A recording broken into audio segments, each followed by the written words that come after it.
This is a great example of how a simple thought experiment can be used to settle the DEI debate every time. Every time DEI is implemented, every single time, the lowering of standards occurs. Every single time. Lowering of standards? Correct. Often I get pushback on this idea because I claim that the logic is the evidence. That is exactly what Charlie Kirk is doing here.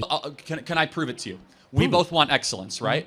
Okay. If you and I said, hey, we want 50% of the new people going in the NBA are white.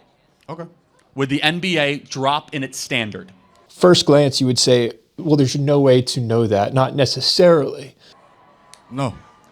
But you could counter that. We already have the outcome, the free will outcome. People left to their own devices that want to go into the NBA, we already know what the result is. I'm not hearing what I'm saying.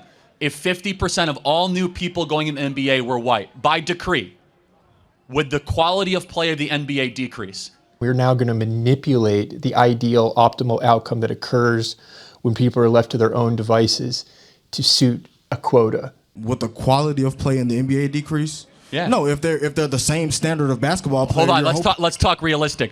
Which will then have to have an effect on the overall quality. This is not an opinion. This is what logic indicates. Therefore, logic is the evidence. Does that mean white players are less better, or does that mean... Yeah, whites are not as good at basketball as blacks.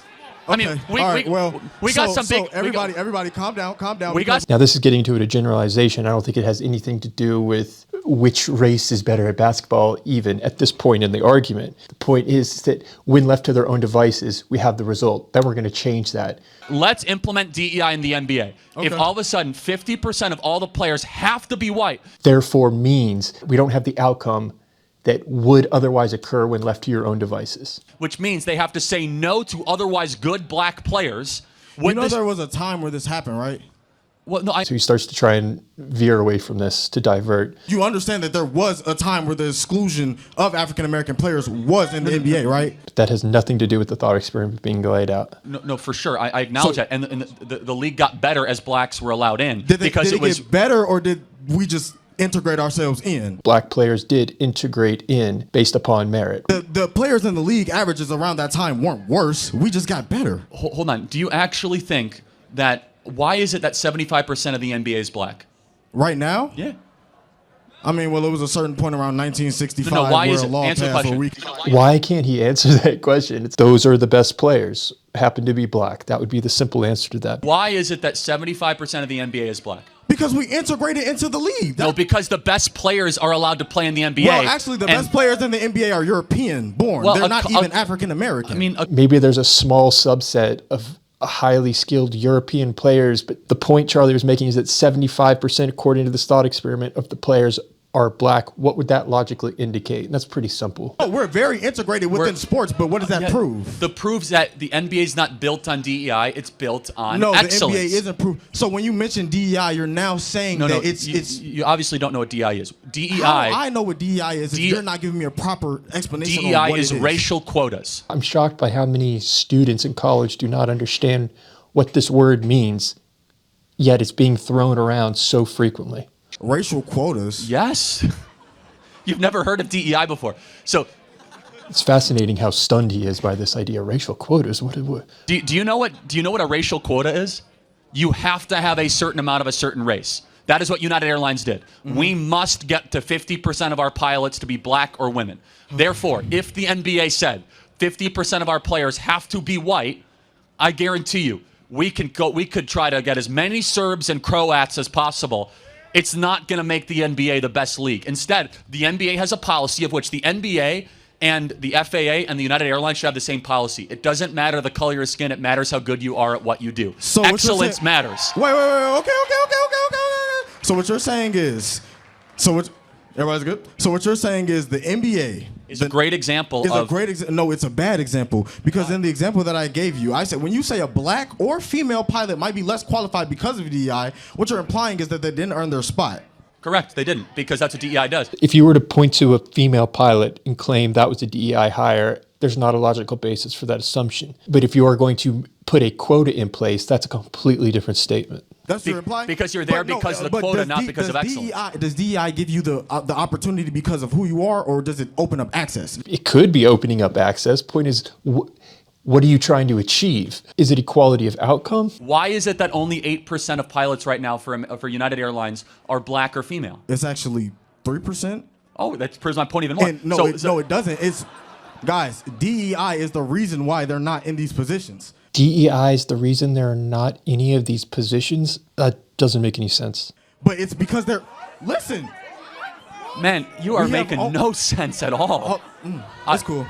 No, explain to me what equity, and inclusion is the. Sorry, okay. Explain to me what a racial quota is. Diversity, equity, and inclusion is the reason as to why accesses are now open to certain races. You just a moment ago said that you don't even know what DEI is. Now you're making a claim about what DEI causes? Hold on. Can a black person not become a pilot before DEI? What are you saying? Was it equal opportunity or was it equal access? But was it equal opportunity? Was it equal access? It's Charlie? equal. Both. It's both. Yes. It's equal opportunity. And I could not go to college in 1964 with a free ride, free paid tuition, but you could, Charlie. That has nothing to do with the argument being made here. You could say that justifies equality of opportunity, sure. It's 2025. Let's stay focused on today. So in 2025, even with equal opportunity and open access, it's not. That's what diversity, equity, and inclusion is. It opened up access for people like me to get these opportunities. But so someone has to pay for your college. Who's paying for it? You're saying someone has to pay for my college? Yeah. Instead of diverting into this whole thing about scholarships like Charlie does, I would have asked him, what does that have to do with anything that we're talking about, and dig a little bit deeper. But the publicly funded institutions, we are one of these. It's top three. ISU, University of Illinois Champaign, and the University of Illinois Chicago. Free schools, universities that are getting funded more than other universities in Chicago. So yes, we do get funded more. Yes, I'm well more access to get a free ride. What if I went to Chicago State University? Would I get a free ride then? Oh, okay, great. What you're saying is, it was opened up accesses. What I'm presenting to you is that the access that I was allowed. Okay, so what do you mean by access? Because if he's talking about equality of opportunity, that's completely different outcome. So what do you mean by access? This is a really important question. What do I mean by access? How do black people not have access to a better life in America? What's preventing them? What's preventing black people from having a better life in America? Yes. Because now we're in the realm of equality of opportunity, not outcome. What's preventing them? Police, the government. Hold on. No. Police. How many unarmed black men die? How many unarmed black men die from the hands of police every year? So now we're just going down a completely different road, policing in America. Nationally. Are you serious? How many? Charlie Kirk, we're talking about something that How many? No, you just said police. What is the #1 cause of black death in Chicago? Are you serious? Other blacks killing blacks. Are y'all saying other blacks? Yes. Other blacks? When crimes are committed, oftentimes they are recorded. Therefore, we can easily look up what the stats indicate, which is what is about to happen here in epic fashion. I want you to tell me, why is it that black Americans are 13% of the population, yet they commit 55% of the murders? Where can you show me that? Again, it's FBI statistics. It's well known. FBI statistics? Where can you show me that at? Oh, this guy's in for a harsh awakening here. Can you give me ask ChatGPT, ask Grok. Why would I ask ChatGPT when ChatGPT has shown, proven? What? Prove it. Again, anyone near you can show you the stats, right? It's right there. Look. Man. Let's read it. 70% of offenders were African American.